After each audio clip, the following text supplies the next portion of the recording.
R.I.P. PBS. Mr. Reagan. Did you guys know I've got a new episode up on my new channel called Strange Tales? It's true. And if you haven't seen it, you have to check it out. I want you guys to help me build up that channel. It's honestly so much fun. I think that was kind of like Trumpian, wasn't it? It's so much fun. You're going to love it. I can't really do a Trump impression. Anyway, help me build up that channel. It's a lot of fun. Check it out. Links in the description below. All right, let us get into the video. The Corporation for Public Broadcasting is dead. After 58 years of forcing taxpayers to fund leftist propaganda, it's over. Congress just pulled the plug with a massive $1.1 billion cut, and CPB announced that they are shutting down operations. CPB is the grant-making organization that funnels our tax dollars from the federal government into PBS and NPR. And you know what? I am celebrating, because NPR and PBS are not just left-leaning anymore. They have become radical left propaganda machines. They have transformed from mild bias into full-blown anti-American, anti-Christian, anti-white hatred disguised as news and education. But you know what? The whole thing is actually really bittersweet, because I used to love PBS. When I was a small child, I watched Sesame Street and Mr. Rogers, although I have to admit I didn't much care for either of those shows. But I did watch shows that I truly loved, like Reading Rainbow, 3-2-1 Contact, Square One, and I even watched shows intended for older audiences like Nova, Nature, This Old House, and The Joy of Painting with Bob Ross. So I was a fan, and to be honest, I think if PBS had become independent in the 1980s, and if they had just relied on ad revenue like every other TV network, they would have been just fine. But they wanted to stay dependent on federal tax dollars, and they wanted to sidestep any accountability to actually turn a profit.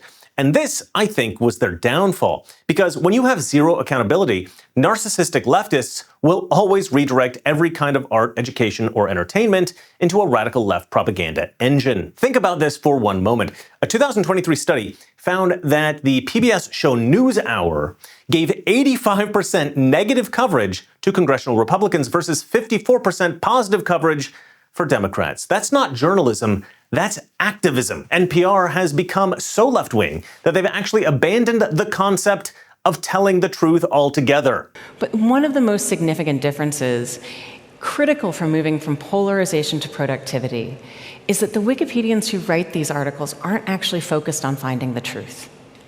They're working for something that's a little bit more attainable, which is the best of what we can know right now. And after 7 years there, I actually believe that they're onto something. That for our most tricky disagreements, seeking the truth and seeking to convince others of the truth isn't necessarily the best place to start. In fact, I think our reverence for the truth might have become a bit of a distraction that is preventing us from finding consensus and getting important things done. This is the president of NPR, and she thinks that our reverence for the truth is a distraction. Honestly, this is an idea that perfectly encapsulates the philosophy of the left. Stephen Fry, an avowed atheist and a leftist over in the UK, was on Trigonometry a little while ago, and he said something that made me actually pause the video and say, "What the heck?"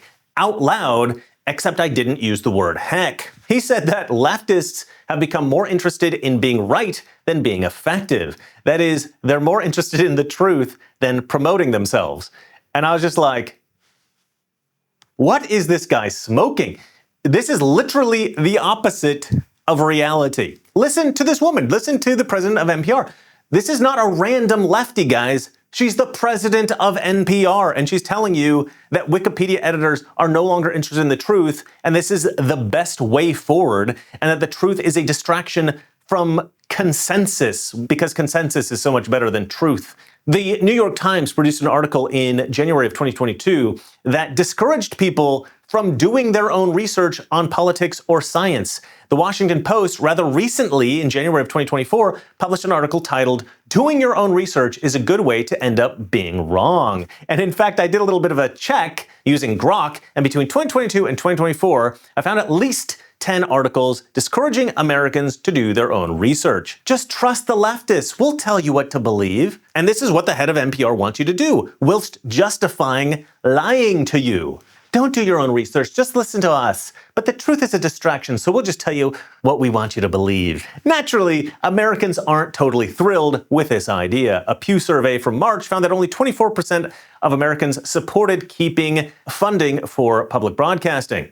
The rest of us are tired of paying for your leftist sermons. Trump celebrated this victory on Truth Social, posting, "The House approves $9 billion cuts package, including atrocious NPR and public broadcasting, where billions of dollars a year were wasted." He noted that Republicans have tried and failed for 40 years to accomplish this. 40 years! Now, as I mentioned before, PBS could have detached itself from the teat of the federal government years ago, but they didn't want to actually have to be held accountable. They didn't want to actually have to make money. And to me, the saddest part of this was that one man, a very good man, actually stopped Congress, I think single-handedly, from defunding public broadcasting back in 1969. And I will get to that in one moment, but first, of course, I have to talk about my amazing sponsor. A lot of people drink way too much in college, and a lot of people carry these habits over into their 30s, 40s, and 50s, and even beyond. And a lot of people hit the party scene and they try drugs. Maybe you're on painkillers, antidepressants, maybe something else. All these things can destroy your liver over time. I personally take medication daily for an inherited chronic illness, and I'm sure many of you can relate. And this is why Purge is offering their new liver cleanse products for anyone who needs to clear those toxins out once and for all. PurgeStore.com offers everything you need to cleanse and detox your body. Powerful enzymes and probiotics, 15-day colon cleanse protocols, a parasite cleanse, and of course, the liver cleanse. Use Reagan as a promo code and get 15% off. If you are worried about the health of your liver, check out PurgeStore.com today. The link is in the description below. Now, as I said, the saddest part of this was that one man, a very good man, actually stopped Congress, I think single-handedly, from defunding public broadcasting back in 1969, and that man was Mr. Rogers himself. We made 100 programs for EEN, the Eastern Educational Network, and then when the money ran out, people in Boston and Pittsburgh and Chicago all came to the fore and said, we've got to have more of this neighborhood expression of care. This testimony was so compelling that it secured $20 million in funding for PBS, and then for decades, more and more and more.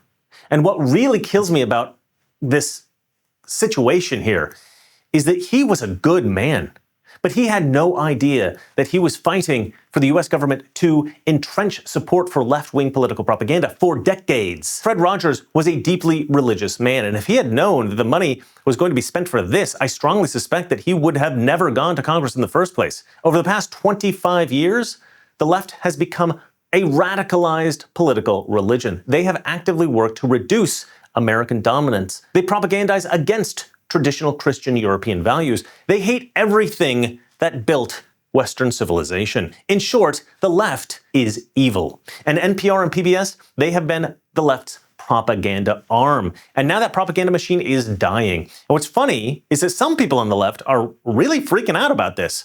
Several left-wing philanthropic organizations scrambled together $37 million in emergency funding. And it sounds like quite a lot, but it's really not. That's less than 10% of what they lost. Less than 10%. And so why did they raise so little? Well, because I think the truth is that most leftists, they're not that worried. They know that they have built a massive network of leftist propaganda machines. PBS is now a really small part of a vast collective of propaganda.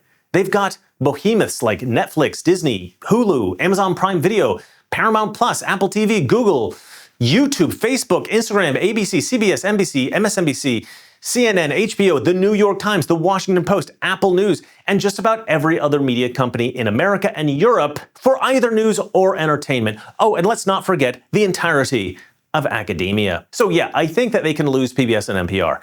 I think they'll be just fine. The real question is, how do we shift the rest of the media away from this obsession with leftist delusion? I don't really have an answer to that, but my hope is that the free market will handle it. If this administration can finally stop social media from restricting conservative influencers like me and stop them from artificially amplifying left-wing influencers, well, that will be significant. In fact, that might be the most significant long-term change the Trump administration could make over the next 4 years, having the most significant impact in the long term.